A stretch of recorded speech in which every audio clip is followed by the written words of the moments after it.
Bueno, un placer encontrarnos nuevamente para pedir al Señor que nos ayude a entender su palabra.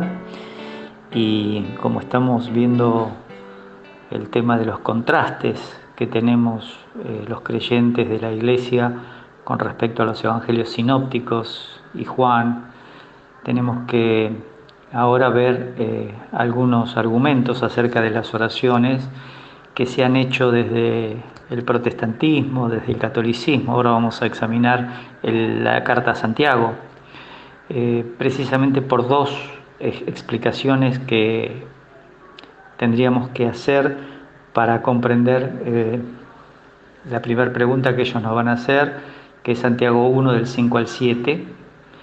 Y antes de entrar en este pasaje, quiero recordarles, la semana pasada hablamos de la oración de Jacob en Génesis 32 y cómo una preposición destruye el concepto que Dios tenía para nosotros y coloca, de acuerdo al autor o al traductor o a la persona que espiritualiza la escritura, un concepto que no tiene. No pasé por Oseas capítulo 12, versículos 5 y 6, donde se repite la historia, pero es el mismo problema con la preposición. Es decir, has luchado con Dios en vez de decir junto, o de la mano de Dios, o acompañado por Dios, y de esa manera has vencido. Recuerden, eh, quien no conoce teología sistemática, teología bíblica, hace decir a la Biblia lo que nunca dice. Imagínense que alguien le puede ganar a Dios. Es una cosa inconcebible, pero así pasa. Vamos a ver la primera, digamos, el primer argumento que nos dan en Santiago 1. Ellos nos dicen, si pido con fe voy a tener lo que pido en la oración. Vamos a leer el texto. 1.5. Si alguno de vosotros tiene falta de sabiduría, pídala a Dios. Ahí el verbo es aiteo, el cual da a todos abundantemente y sin reproche y le será dada.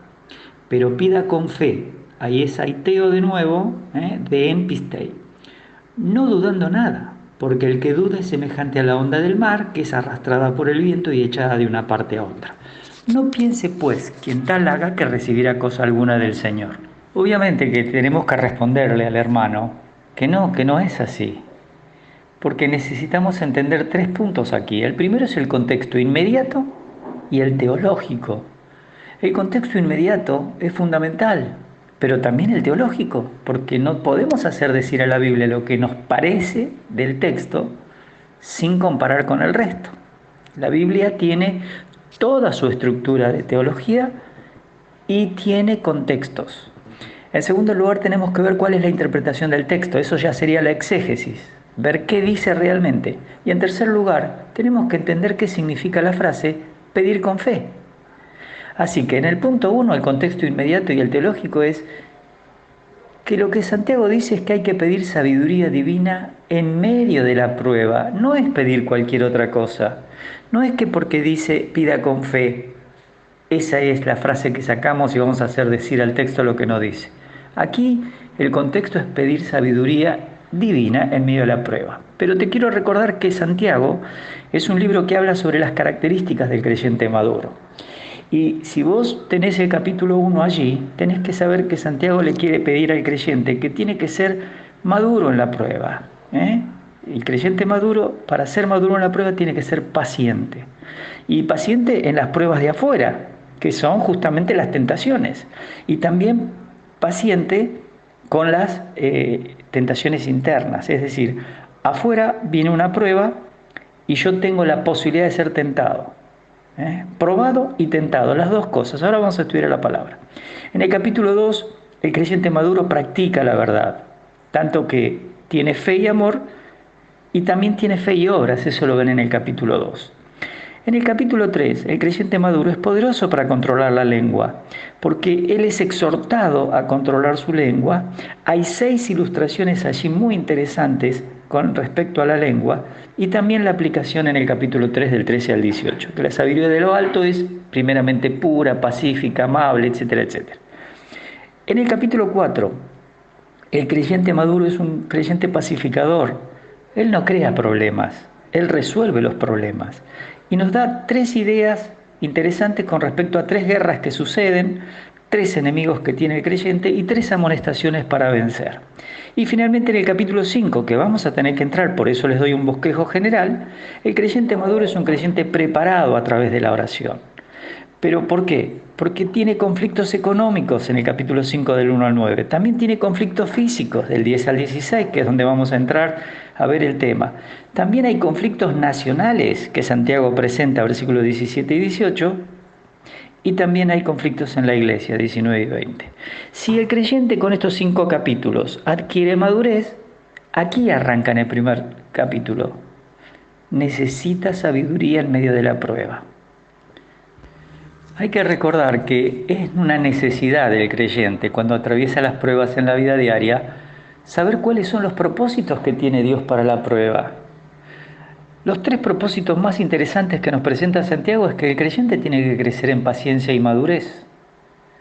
No ora para que Dios le quite la prueba, ora para crecer en paciencia y madurez. En segundo lugar, porque hay una corona de vida que Dios ha prometido a los que le aman, y eso es cuando ha pasado la prueba. Y en tercer lugar, eso muestra su amor al Señor. Así que la voluntad de Dios es que podamos crecer en sabiduría, en paciencia, mas tenga la paciencia su obra completa, dice Santiago, para que seáis perfectos y cabales, maduros, completos.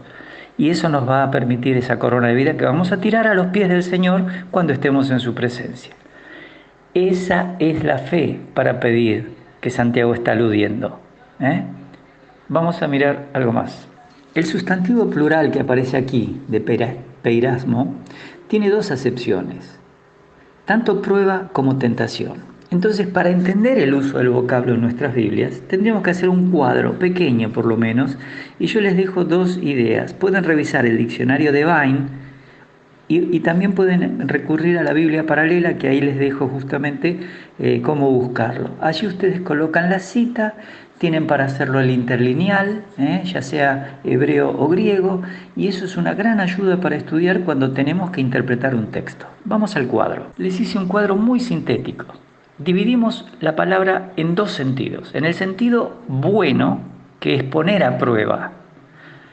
La idea de poner a prueba la encontramos en 2 aspectos. Cuando se trató del Señor Jesucristo, Hebreos 2 y Hebreos 4 nos habla de que Él fue probado, aunque a veces el verbo lo quieren traducir tentado, pero lo tenemos que mirar porque eso también se aplica a los elegidos de Israel y de la iglesia. Si ustedes miran en Hebreos 11:37 y en 1 Corintios 10:13, estos principios de poner a prueba a los creyentes o a los elegidos de Israel, también como Hebreos 11, los famosos héroes de la fe que siempre decimos, la idea está en un buen sentido, es decir, te pongo a prueba para mostrar que podés vencer y ganar tu corona de vida, que es una forma de mostrar el amor. Pero en el mal sentido tenemos que ver 3 aspectos. Primero, cuando la gente intentaba que el Señor reaccione mal. Mateo 16, o sea, los fariseos, los escribas, todos los religiosos intentaban que el Señor cometiera algún error, pero evidentemente no lo iban a encontrar. Por eso tuvieron que mentir. En segundo lugar es cuando algunas personas intentan que Dios haga algo, pero que es inconsecuente con sus atributos. Entonces cuando en Hechos 15 se presentan y están diciendo, bueno, que ahora que los gentiles se han convertido, que se circunciden, que guarden la ley de Moisés. Y la idea es, no tentemos al Señor, dándoles a ellos algo que ni nosotros, ni nuestros padres pudimos soportar. O 1 Corintios 10, que no hay que tentar al Señor. Ahí está en el mal sentido, pero Dios no puede ser tentado por el mal. Esto es muy importante. ¿Por qué? Porque no hay naturaleza pecaminosa que apruebe hacer algo incorrecto. Por eso es algo incorrecto o inconsecuente con los atributos divinos. Y en Hebreos 3:9, justamente hablando del pueblo de Israel pasando en el desierto, cómo ellos tuvieron la actitud de decir, bueno, pero si hizo esto, no podrá hacer esto también, y tentaban al Señor en el sentido de que estaban buscando sacarle algo, de lo cual Dios no lo hace. Acuérdense siempre, los atributos de Dios son perfectos. Él no va a hacer nada que no está en sus decretos. No importa cuánto una persona le ruegue en la oración. Si no está, no va. Pablo le dice en 2 Corintios 12, 3 veces he rogado. Y el Señor me dijo, bástate mi gracia. ¿Qué tenía Pablo? Un mensajero de Satanás que lo abofeteara para que la grandeza de las revelaciones que había tenido, que dejaba escrita para la iglesia, no lo exaltaran desmedidamente. Y también, en el mal sentido, tentar es cuando se intenta que el creyente peque. Pero ¿qué utiliza el creyente? Su propia naturaleza pecaminosa. En Gálatas 6.1 se nos dice que nos consideremos, no sea que nosotros seamos tentados. Es decir, veo a un hermano en pecado, tengo que ayudarlo a crecer, tengo que ayudarlo a levantarse. Para eso está la Escritura, pero no para que yo trate de que él siga peor. En Santiago 1, 13 y 14 es justamente lo que hablamos. Dios no puede ser tentado por el mal, ni Él tienta a nadie. Es decir, la naturaleza divina no busca el pecado en la vida del creyente. Por eso la palabra está bien puesta. Cuando Santiago 1, 4 dice, tened por sumo gozo cuando os halléis en diversas pruebas, sabiendo que la prueba de vuestra fe produce paciencia. Ahí está perfecto, es una prueba. Dios no te está tentando a hacer algo malo. El que va a venir a tentarte para que hagas algo malo es el tentador, como aparece ahí en 1 Tesalonicenses 3:5, cuando Pablo, después de 18 días prácticamente de estar fundando la iglesia, tiene que huir. Y entonces dice, me puse tan mal que lo maldé a Timoteo porque no sea que el tentador os hubiese tentado. Y también 1 Corintios 7:5, eso es más conocido entre los matrimonios, cuando dice que no hay que negarse unos a otros para que no sean tentados a causa de la incontinencia. Se refiere a lo sexual. Es decir, el creyente en matrimonio dice que la única razón es para orar, pero para orar porque hay un problema en ese matrimonio. No es, bueno, voy a orar ahora porque me acordé de los misioneros que están en China. Pero no es eso, no es más espiritual tener sexo que orar. Son deberes conyugales y tienen que ser cumplidos. Pero el maligno, el enemigo, puede utilizar la negación de uno de los dos, por eso dice que ya no es tu cuerpo, sino el del otro, la negación de la parte de sexo puede generar una tentación. Así que así de rápido pasamos sobre este punto 2. Y ahora tenemos que, este punto 3 es importante, tenemos que entender el concepto de fe y los usos que el Espíritu Santo le dio en la Biblia. Así que vamos a mirar rápidamente. Acá tienen los 4 tipos de fe que aparecen en la Biblia. Está la fe para salvación, que es un don de Dios, que viene por oír la palabra de Dios, el mensaje de salvación más específicamente. En segundo lugar, la fe que tenemos para la vida cristiana. Esa es la que nosotros tenemos que desarrollar. 2 Corintios 5, Pablo dice, por fe andamos, no por vista. Hebreos 11 nos explica que la fe es esa convicción de que lo que Dios va a hacer en nuestras vidas va a ser hecho de la manera que Él lo diseñó y nosotros nos ponemos en sus manos y solamente hacemos como esos héroes de la fe el aspecto más importante, obediencia. Y por supuesto, hay una fe que se llama ociosa. Santiago 2 explica del 14 al 26 que hay una fe que es demoníaca prácticamente, por eso dice que los demonios creen y tiemblan, pero no le confían a Dios ni obedecen a Dios. Bueno, la fe ociosa en la vida cristiana es esa fe que le dice a un hermano en una necesidad, anda tranquilo, vas a tener todo lo que Dios quiere para tu vida y vas a calentarte, vas a saciarte, vas a abrigarte, todo, pero anda y no le das nada. Esa es la fe que Santiago dice es ociosa o está muerta, como aparece traducido. En tercer lugar, la fe como sinónimo del cuerpo de doctrina bíblica. Esta es la información que los apóstoles escribieron en el Nuevo Testamento y es la doctrina bíblica. Lo van a encontrar en la primera y segunda carta de Timoteo, en Judas 3, la fe que fue una vez dada a los santos, es decir, lo que se escribió es de una vez y para siempre, no puede cambiarse, y también Tito, etc. Y en cuarto lugar, la fe como un don apostólico, porque eso lo tuvieron los apóstoles, eso lo van a ver en Marcos 16, pero fue extensivo para la iglesia porque no tenían el Nuevo Testamento escrito. Y eso pueden verlo en 1 Corintios 12:9, que tenían el don de fe, o en Romanos 12:3. Cada uno según el don que ha recibido, etcétera, etcétera. Todas esas cosas que son carismata, como dice 1 Pedro. Así que, ¿y por qué decimos que era un don apostólico? Porque le dice, si tuvierais fe como un grano de mostaza, diríais a este monte, trasládate acá, etcétera, etcétera. Así que así de rápido pasamos. Entonces vamos a ver, en tercer lugar, esto de qué es pedir con fe. Porque es una expresión que tiene diversos intérpretes y los tenemos que ver. Primero vamos a ver lo que los mormones dicen. Ahí tienen el link para corroborarlo. Dice uno de estos predicadores de la iglesia de los santos de Jesucristo de los últimos días. El ejemplo clásico de pedir con fe es José Smith y su primera visión. Cuando el joven José deseaba saber la verdad acerca de la religión, leyó los siguientes versículos del primer capítulo de Santiago. Fíjense en la siguiente diapositiva. Santiago 1, 5 y 6. Si alguno de vosotros tiene falta de sabiduría, pídala a Dios, el cual da a todos abundantemente y sin reproche, y le será dada. Pero pida con fe, no dudando nada.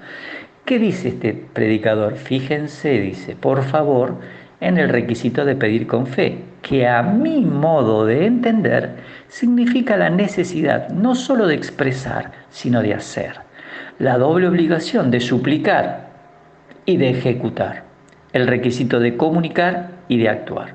Observen ustedes que dentro del movimiento protestante, porque José Smith viene del protestantismo y su madre era un poco medium, estudien la historia y van a ver que él tenía 15 años y se fue a orar para pedir sabiduría y le pedía a Dios sabiduría. Claro, no sabía que el contexto de Santiago 1 es sabiduría en la prueba. En la prueba, él quería la sabiduría para entender cosas que no están ordenadas por Dios. Si uno necesita conocer las religiones, tiene que estudiar las religiones. No es porque oro me va a dar la información Dios. Eso es una barbaridad, es no conocer la Escritura. Otro autor dice, de un grupo que es Libertad en Cristo: Jesús en el Evangelio nos dice con bastante frecuencia que debemos tener fe. Y en ocasiones nos recuerda que el pedir con fe implica acción. No es solo decir que tengo fe. El actuar en fe y hablar en fe, obviamente, tiene que acompañar. El pedir con fe implica acción. Siempre lo ha sido y siempre lo será. Observen ustedes cómo el protestantismo influencia el concepto de Santiago 1 a que algo yo tengo que hacer. Santiago 1 no dice eso, pero ellos han enseñado eso. Esto salió del catolicismo, salió del protestantismo, y ahora les voy a mostrar otro texto. Fíjense un grupo del catolicismo. Ahí tienen el blog el link para introducir y buscar la información. Jesús le dijo a sus discípulos: todo lo que pidas en oración, pídelo como si ya lo hubieras recibido y lo recibirás. Esto se llama pensamiento positivo. Esto lo creen durante siglos, lo han creído los hindúes. Significa que nuestro rostro ya no debe ser el mismo. Es decir, después que solicitemos algo con fe, creyendo que realmente sucederá, debemos reflejar un rostro feliz que efectivamente cree que esto pasará a su tiempo. Hay que pedir las cosas con fe. ¿Ven cómo este sistema religioso fue minando el cerebro de los pastores, de los maestros, y hoy, en vez de hacer exégesis con el contexto global y con la teología sistemática, hacemos un pasamano de frases de gente protestante y católica?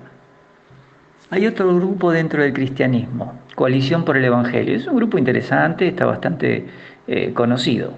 La oración de fe solo puede ser hecha por el hombre justo, cuya vida está cada vez más alineada con la gracia y los propósitos de Dios.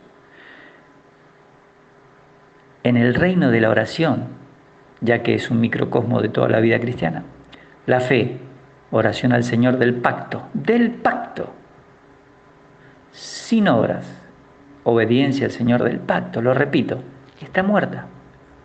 Es decir, ellos también creen que la oración de alguien que vive santamente dentro de la justicia, porque ya es justo, entonces su vida se va alineando con la gracia y los propósitos de Dios, dice él. Eso es una parte importante porque sí, es cierto, la gracia y los propósitos de Dios los sacamos en la Escritura. Pero él dice que hay que hacer una oración y si esa oración no tiene obras, está muerta esa oración. ¿Ven ustedes cómo depende del individuo, no de la oración? Entonces, tenemos que recordar la frase que yo les había dicho en los estudios anteriores. La oración es la manera en que el creyente descansa, dándole al Señor tanto las cosas que le agradan como las que le desagradan en su vida, y el Señor va a hacer lo que Él quiera y el creyente lo va a aceptar. Es decir, mi diálogo con Dios es para descansar. La oración no es para que Él me dé lo que yo quiero y me lo tiene que dar. Ahora les quiero mostrar lo que dijo el Papa. Dice, en su catequesis de la audiencia general de este miércoles 14 de febrero en la Plaza de San Pedro del Vaticano, el Papa Francisco animó a rezar con fe, pues todo es posible para el que pide con fe, e invitó a aquellos que no tienen una fe suficientemente fuerte a rezar con esta fórmula: creo, Señor, pero aumenta mi poca fe, tomando una frase de los evangelios sinópticos, que no tiene que ver con la Iglesia. Y además, si es inconverso, ¿qué sentido tiene esa oración? No tiene una relación con Dios por medio de Cristo. No va a tener, desde el punto de vista divino, nada que ver con su salvación, nada que ver con su crecimiento. Es una persona que pide. Se lo puede pedir al gauchito Gil, se lo puede pedir a la Virgen María, se lo puede pedir a cualquier santo de los que él tenga. Pero ellos dicen, todo es posible para el que pide con fe. Y toman un texto de la Escritura. Fíjense cómo eso entró al protestantismo. Esto es catolicismo. ¿Y el protestantismo de dónde sale? De acá. Hay otro grupo del cristianismo que es un poquito más biblicista. Dice, pero a medida que llenamos nuestra mente de la palabra de Dios, nuestros deseos y peticiones comienzan a alinearse con su voluntad. Cuando sea así, podremos esperar recibir lo que pidamos, y en los casos que no estemos seguros de su voluntad, el Espíritu intercederá por nosotros. Esto está más de acuerdo a Romanos 8:27, ahí yo coloqué el texto para que ustedes lo tengan presente. Esto es un poquito más biblicista, pero todavía no sabemos qué es pedir con fe, y a eso tenemos que llegar. Vamos a organizar una definición bíblica posible. Y le vamos a poner 5 puntos. Primero, cuando un creyente conoce su palabra, entiende la soberanía de Dios sobre todo lo que está viviendo. Conoce la palabra, entiende la soberanía de Dios sobre todo lo que va viviendo, bueno o malo. Segundo lugar, entiende también la razón divina para las pruebas y para el tiempo de bendiciones. Pedro dice, si es necesario por un poco de tiempo va a haber pruebas. Pero Santiago dice, tened por sumo gozo cuando os halláis en diversas pruebas. ¿Porque nos gusta la prueba? ¿Porque somos superhéroes? No, porque la prueba trae una corona de vida, me da paciencia y me hace completo, maduro para ayudar a otros. Y también muestra que amo a Dios. Así que las coronas están allí. En tercer lugar, entiende también que muchos de sus pedidos probablemente no coinciden con el plan divino para su vida. Esto es también importante. Cuando alguien ora, tiene que saber que no siempre pide correctamente. Ya lo sabemos por Romanos 8, 26 y 27. Pero entiende que muchos de sus pedidos quizás no coincidan con el plan de Dios. En cuyo caso tendrá que decir, pero no mi voluntad, Señor, sino la tuya. En cuarto lugar, entiende, porque conoce la palabra, por la fe que el Espíritu Santo está intercediendo por él. Él no escucha al Espíritu Santo, pero la palabra de Dios dice que el Espíritu Santo está intercediendo por él y lo hace únicamente de acuerdo a la voluntad de Dios. Esto es entender lo que significa pedir con fe. Porque yo le pido al Señor algo, pero es el Espíritu el que intercede. Y lo hago por fe, porque yo no sé qué pide por mí, pero el que escudriña los corazones sabe cuál es la voluntad del Espíritu Santo. Eso es la fe. Y en quinto lugar, al pedir en el nombre del Señor Jesucristo y decirle al Señor, pero que sea tu voluntad, no la mía, entonces estás orando con fe. Porque estás creyendo que Dios tiene lo mejor. Porque estás creyendo que aunque lo que vos pidas sea cierto, hay una injusticia y querés que Dios te libre. Cuando veamos las oraciones de la iglesia, vamos a ver que ante la persecución nunca decían, Señor, que se mueran todos los que nos persigan, manda a los ángeles que los destruyan. Nada que ver. Solamente piden que los fortalezca para seguir haciendo la tarea que Dios les dejó, que era llevar el Evangelio. ¿Se dan cuenta que nosotros hemos sido engañados por literatura apócrifa en cierto sentido, porque no es biblicista con respecto a la oración? Ahora vamos a un segundo pasaje que es el más interesante de Santiago, es capítulo 5, del 15 al 17. Y la gente piensa de la manera siguiente: si yo oro fervientemente, voy a tener lo que pido en la oración, como lo hizo Elías.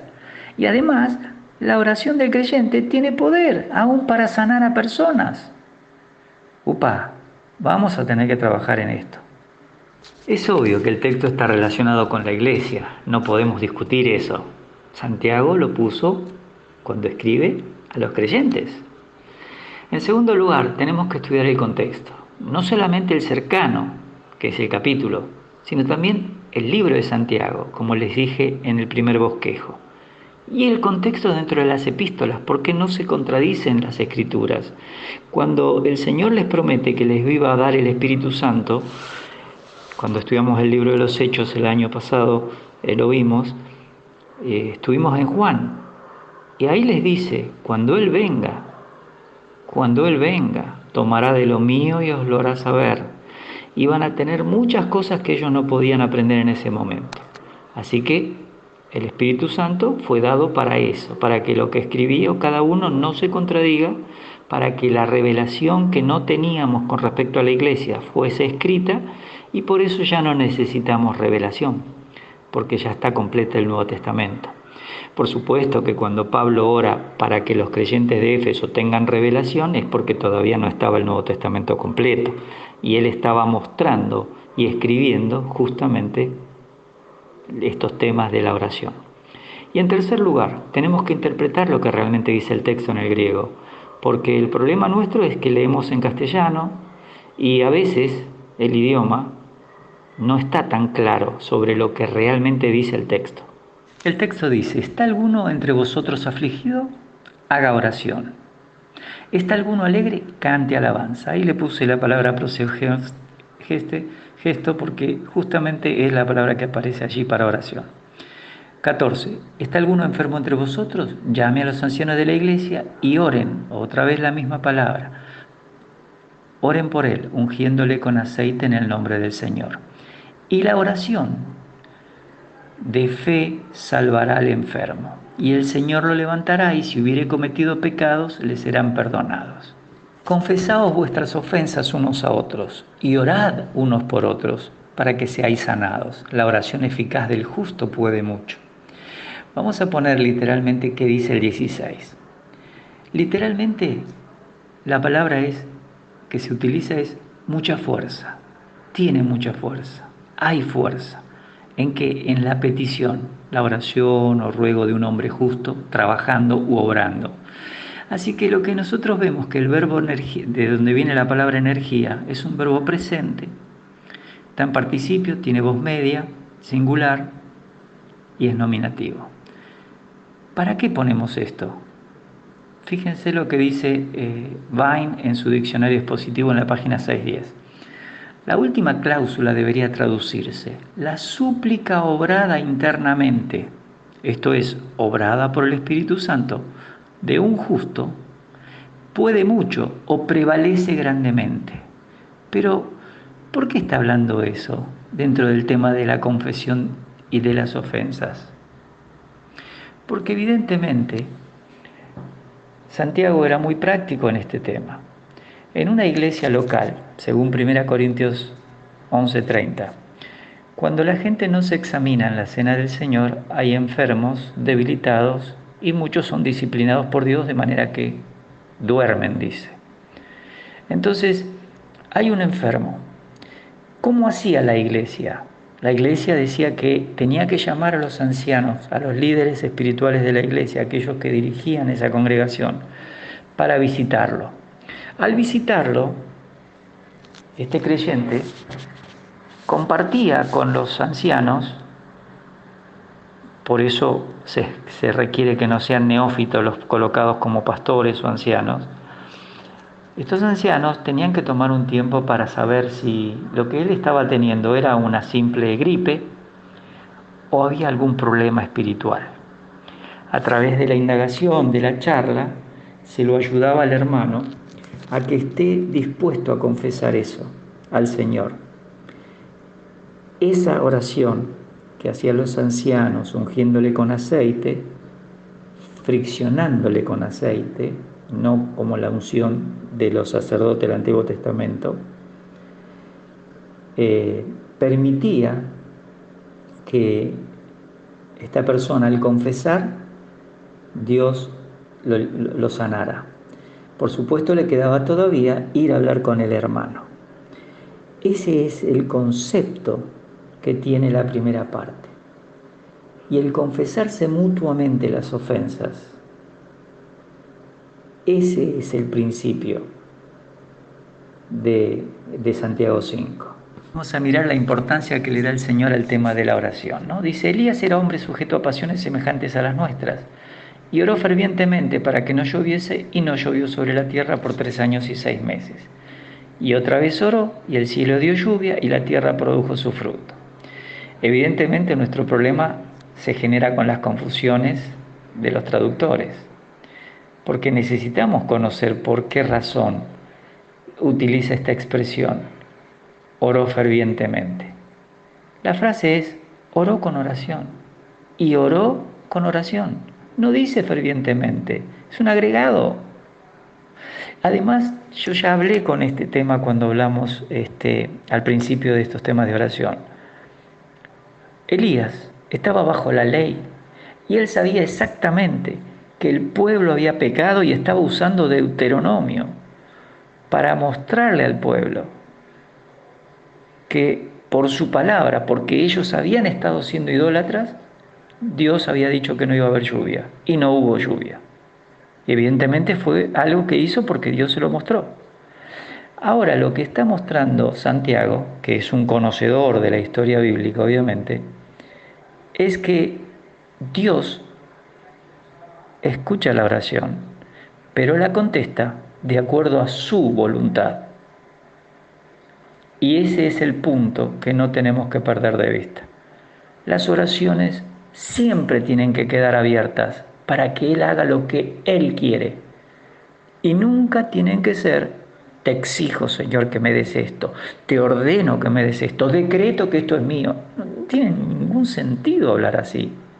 Tenemos que estudiar un poco más. Yo les voy a dar ahora un cuadro.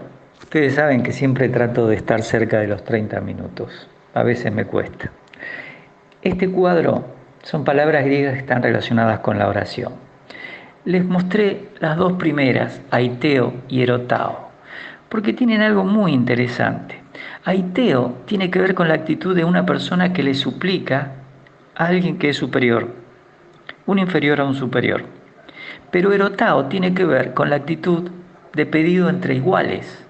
Si ustedes pudieran estudiar Juan 14 y 16, van a ver que el Señor Jesucristo siempre utilizó para hablar con el Padre erotao, pero para los discípulos ellos usan aiteo. Muy interesante ese tema. Erotao es justamente de igual a igual. Y el Señor, cuando hablaba con el Padre, aún en la oración de Juan 17, usa erotao. Por supuesto, las otras palabras de omai, proseukomai, seteo, eukomai, euke, hablan de la oración en diferentes aspectos. Por ejemplo, proseuke tiene que ver con la oración en general, algo que se eleva, pero deesis marca la parte emocional del individuo que está orando. Y enteusis, que la tienen allí en la Strong 1783, indica la petición que se le hace a un rey. Así que todas estas palabras sería muy bueno si pueden estudiarlas, porque de esa manera van a entender mejor el concepto de oración en la Biblia. Así que vamos a definir simplemente qué es pedir con fe.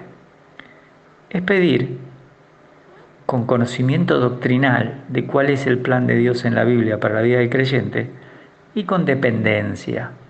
Señor, yo no voy a exigirte, yo voy a dejar en tus manos para que hagas conforme a tu plan.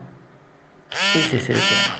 Así que en el creyente que conoce la Biblia, que sabe cómo es la oración, no hay frustraciones en sus oraciones, porque sabe que depende de Dios. Eso es orar con fe, depender de Él, de su plan, de la obra del Espíritu Santo intercediendo. Así que, ya que aprendimos esto, podríamos aprovechar para agradecerle al Señor porque podemos entender mejor cómo orar. La semana que viene es muy probable que podamos terminar una gran parte de esto. Yo quiero entrar en la diferencia entre parábolas y alegorías para que ustedes puedan también confrontar la información de los sinópticos con Juan y darse cuenta que las parábolas nunca fueron dirigidas a la iglesia. No tienen ninguna relación con la iglesia, ninguna parábola está dirigida a la iglesia. Y eso lo tenemos que entender, porque eso nos va a ayudar a no, como ya estudiamos, Lucas 18 y todo eso, a no tratar de meterlas en la época de la iglesia. Que el Señor les bendiga, que tengan una buena semana.